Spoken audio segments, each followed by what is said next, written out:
Hər vaxtınız xeyirli olsun, dəyərli, gözəl insanlar. Bu günləri dördüncü serinin suallarını eləyəcəyik. Avtomatik olaraq başlayaq. Dördüncü serimiz, deməli, 56-cı səhifədədir. Suallarımız 58-ci səhifədədir, cavablarımız 66-cı səhifədədir. Bundan da əlavə 2 dənə mise en situation sualına baxacağıq. Demək, Fransanın dövlət institutları. Dövlət institutları. Okey. Nə deyir burada? Deyir ki, Fransa dövlət institutları vasitəsilə idarə olunur. Bu institutlar dövlətin fəaliyyətidir, demokratiya və qanunların tətbiqidir və bunları təmin eləyir. Sonra burada deyir, nəyi öyrənirik? Fransanı kim idarə eləyir? Qərarlar necə qəbul edilir? Əsas milli və yerli institutlar hansılardır? Aşağıya baxırıq. Aşağıda deyir ki, əsas anlayışlar Respublika prezidenti dövlətin başçısıdır. Hökumət ölkənin siyasətini idarə eləyir. Parlament qanunları qəbul eləyir. Sonra məhkəmə sistemi qanunları tətbiq eləyir. Yerli idarə etmələr də yerli həyatı təşkil edir. Yerli idarə etmələr deyəndə nəyi nəzərdə tutur? Bu şeylər var. Fransada region, departement, bunların konsey departemental, konsey regional və bunlar var. Sonra munisipalitelər var, bələdiyyələr var və s. Bunlar nəzərdə tutur. Suallara baxaq. İlk sualımız: Qui est le chef de l'État en France? Fransada dövlətin başçısı kimdir? A variantı, le premier ministre, baş nazir. B variantı, le président de la République, Respublikanın prezidenti. C variantı, le maire, icra başçısı. Və D variantı, le président du parlement, parlamentin sədri. Cavablara baxaq.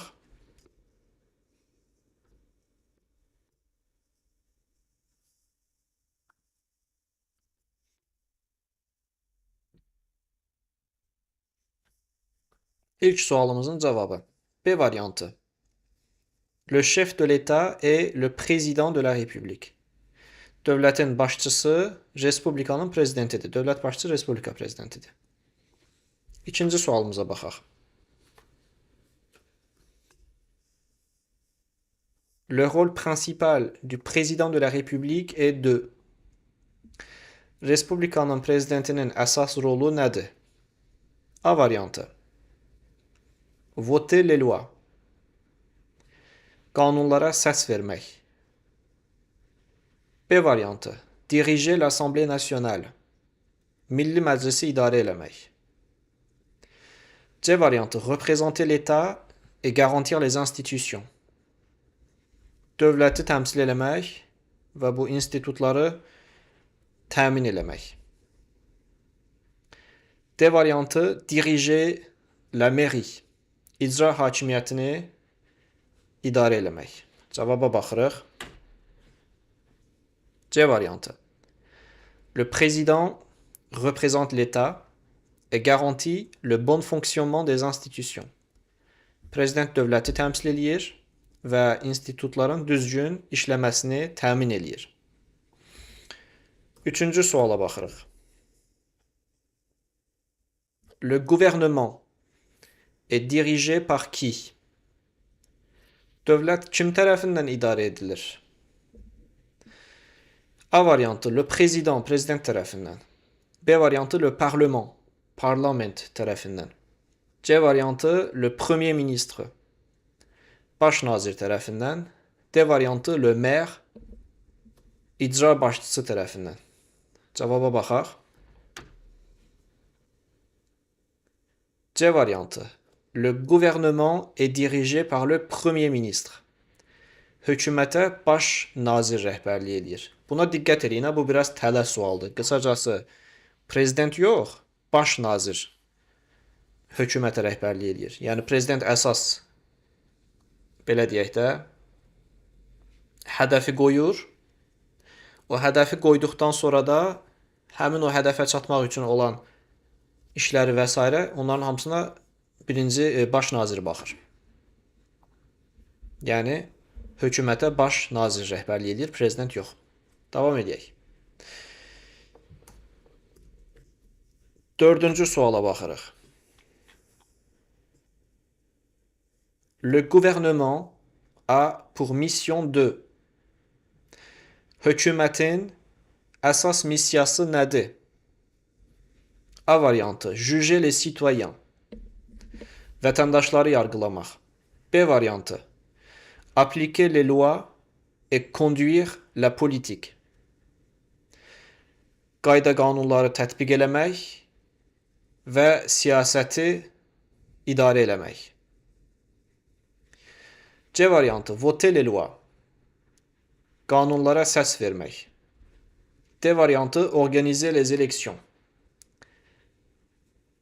Seçimləri, yəni səs verməni təşkil eləmək. Cavaba baxırıq. Dördüncü sual. B variantı. Le gouvernement applique les lois et conduit la politique du pays.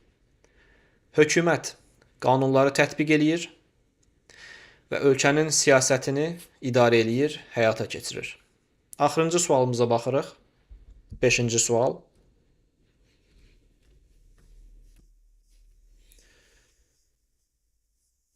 Le Parlement français sert à. Fransa parlamenti nəyə xidmət edir? A variantı. Appliquer la loi. Qanunları tətbiq eləməyə. B variantı. Voter la loi. Qanuna səs verməyə. C variantı. Juger les conflits. Konfliktləri yargılamağa. D variantı, diriger les communes. Kənd və şəhərləri idarə eləməyə. Cavabına baxaq.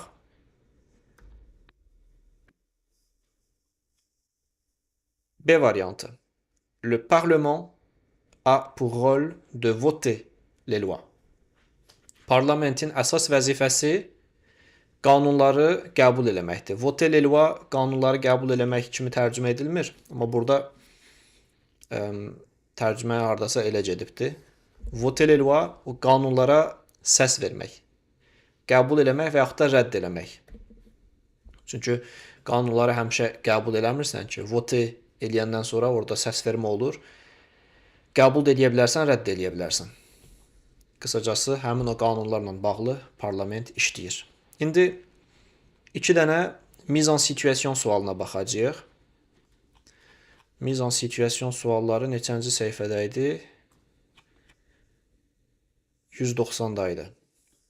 2-yə baxmışdıq, 3-4-ə baxmışdıq, 5 ilə 6-ya da baxmışdıq. İndi 7 ilə 8-ə baxacağıq. 7-ci sual. Dans un service public, un agent affiche ses convictions religieuses. Que dit la loi? İctimai məkanda elə bu tam fərqli bir şeydir. İctimai məkan deyəndə məsələn şeyi nəzərdə tutur da, icra hakimiyyətini nəzərdə tutur. Yəni insanların dövlətə aid olan yer deyək də, icra hakimiyyəti ola bilər, park ola bilər və s. və axır. İndi biz burada icra hakimiyyətini nəzərdə tutaq. Dans un service public. İctimai məkanda bir məmur öz dini, inancını afişe eləyir, göstərir. Qanun buna nə deyir? A variantı, c'est autorisé, icazəlidir. B variantı, c'est obligatoire, bu məcburidir. C variantı, les agents doivent être neutres, məmurlar neytral olmalıdırlar. D variantı, cela dépend de la religion. Bu dinə görə dəyişir, deyir. Dinə görə dəyişir. Cavabına baxaq.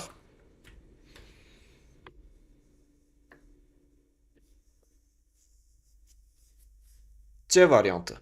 Les agents publics sont soumis à la neutralité. Dövlət işçiləri neytral olmalıdırlar. Hətta burada tərcümədə daha irəli gedə bilərdik. Neytrallıqla mükəlləfdirlər. Yəni neytrallıq onlar üçün məcburidir. Yəni dinini falan göstərə bilməz orada. 8-ə baxırıq.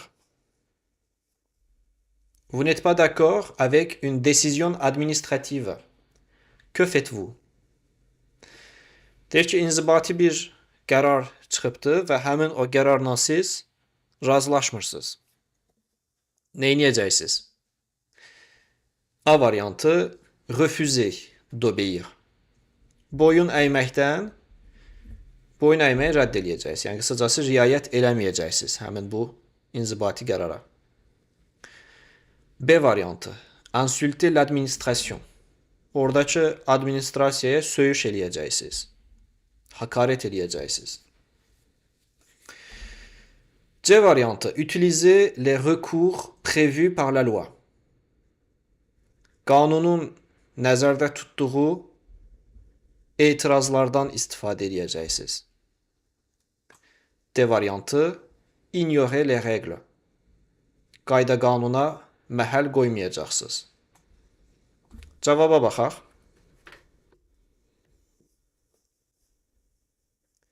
C variantı.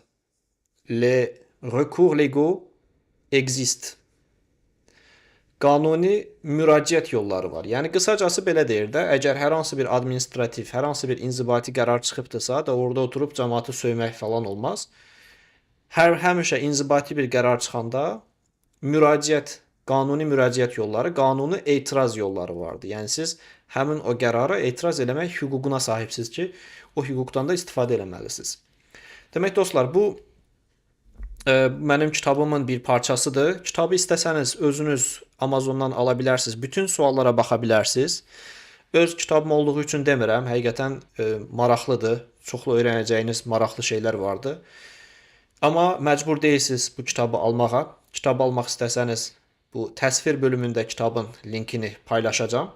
Amma almağa məcbur deyilsiniz. Mən hər gün 5-7 dənə sualı burada video şəklində paylaşıram. Onların cavablarına birlikdə baxırıq. Yəni kitabı almadan da bu videolara baxıb müəyyən qədər inkişaf eləyə bilərsiniz. Oldu, özünüzə yaxşı baxın. Hələlik sağ olun.